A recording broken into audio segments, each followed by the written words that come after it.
Hey everybody, Miley McKay here. It's been a while since I made a video,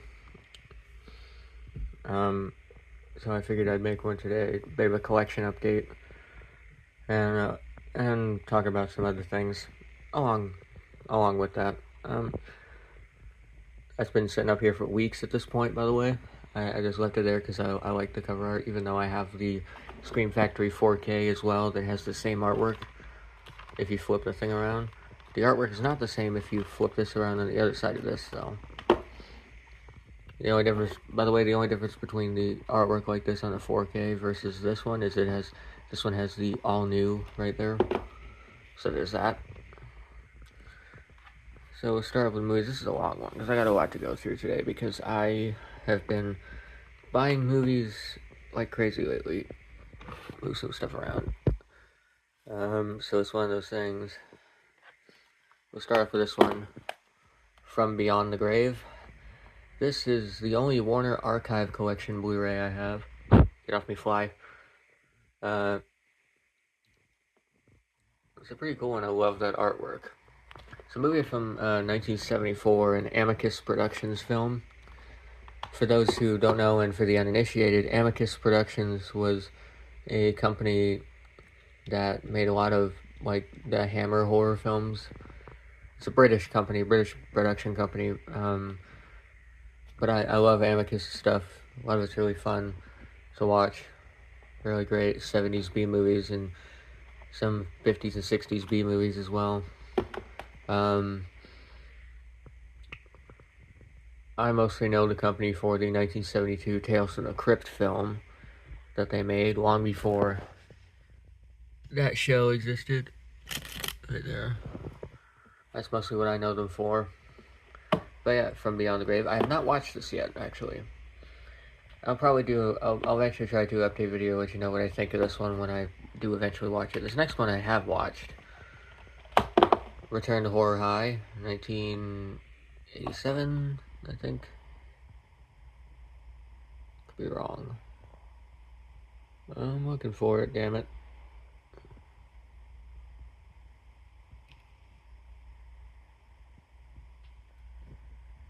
I should say it somewhere. Either way. I did watch this the other day by the time of this recording, actually, and I actually really like this. It's a silly, fun horror film. And it's one of the, it's very meta too for the 80s because it's about a movie being filmed at a high school where there was a murder, and they're making a movie where there was a series of murders, and they're making a movie about the murders, and the cast gets picked off one by one. This actually has first film appearance of George Clooney, so that's a fun little tidbit. He gets killed pretty early on in the film.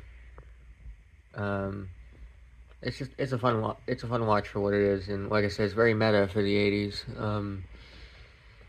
But yeah, Return to Horror High.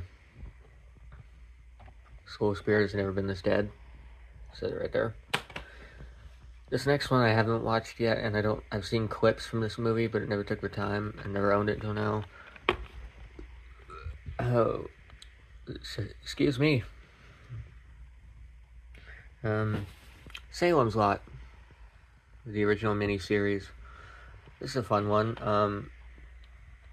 It's one of those things where like I love Stephen King films, like based on his novels, and I haven't watched every single one of them, but I've watched a lot of them. Case in point, those are all Stephen King films right there, except for this. These right here are.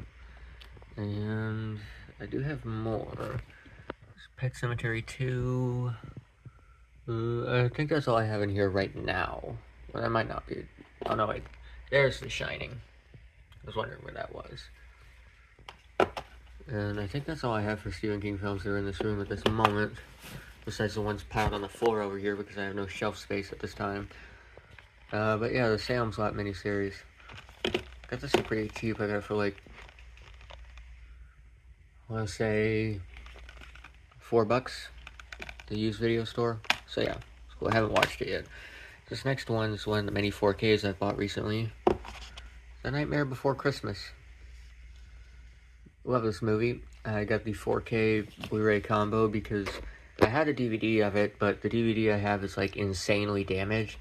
Like it played well on my Blu-ray player when I had a Blu-ray player. I have a different player now, but it's just really scratched. I know one day if I keep using it, it's going to eventually skip because at some point, yeah.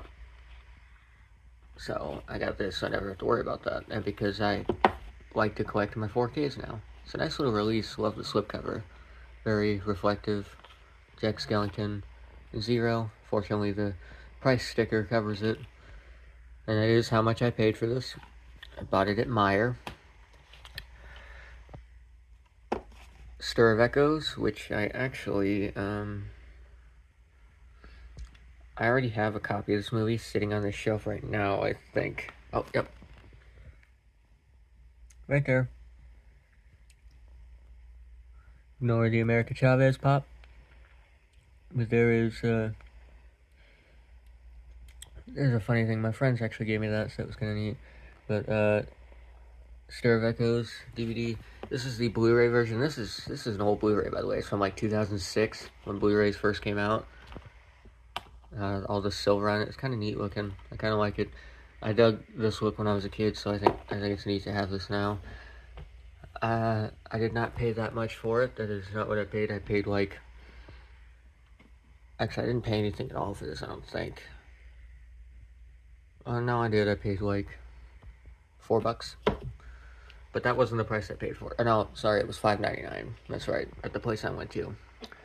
A collectible shop I go to all the time called Money Tree. And I only got this because that DVD I showed you earlier, that one, is a full screen. And I was pissed off about it because it doesn't look great on my TV because I have a big 4K TV now. And it's kind of a shitty thing when you're watching a movie on it and the picture is squished because of full screen. The rest of my DVD collection, like these up here, no problem because they're all widescreen, even though a lot of these are older than I am. So, it is what it is. But that's why I got that, and this is a good movie.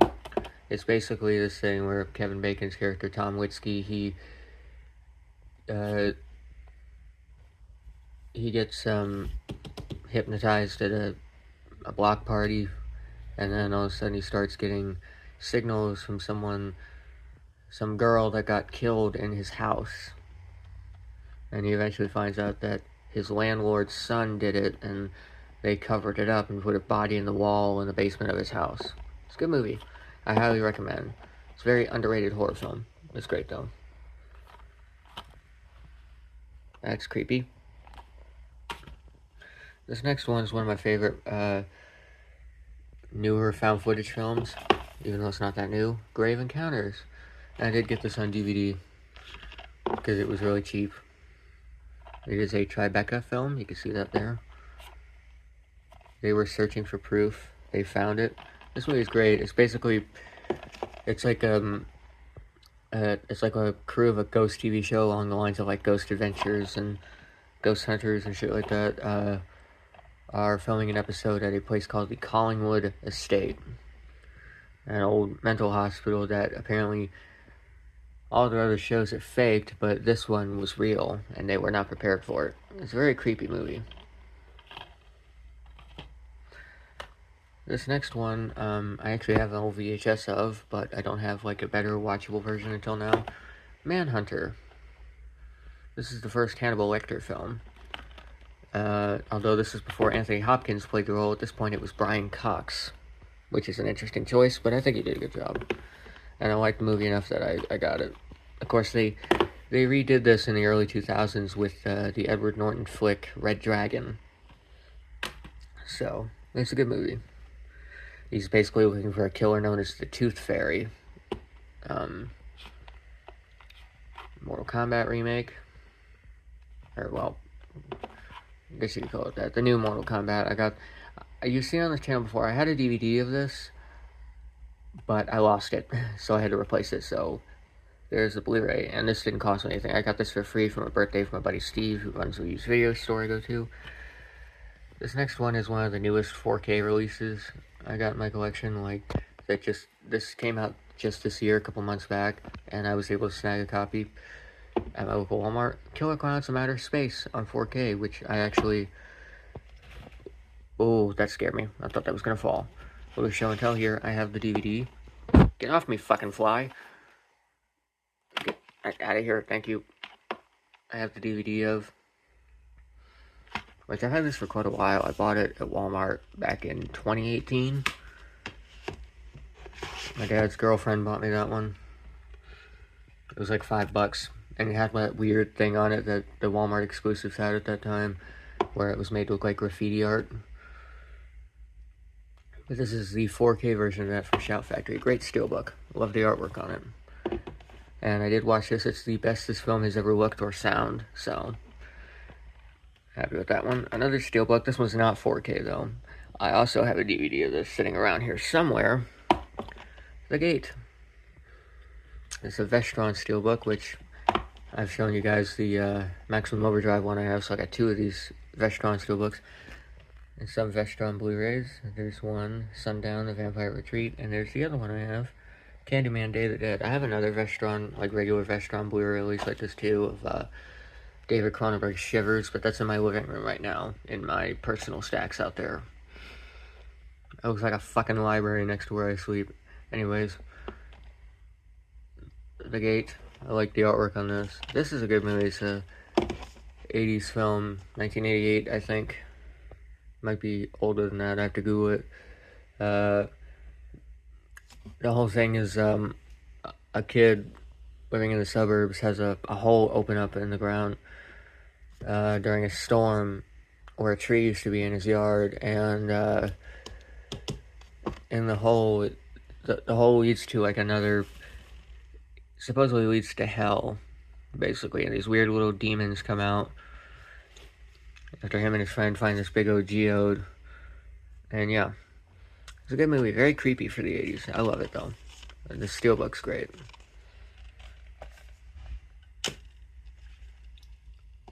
Ghostbusters Frozen Empire on 4K. Got this yesterday by the time of this recording. So,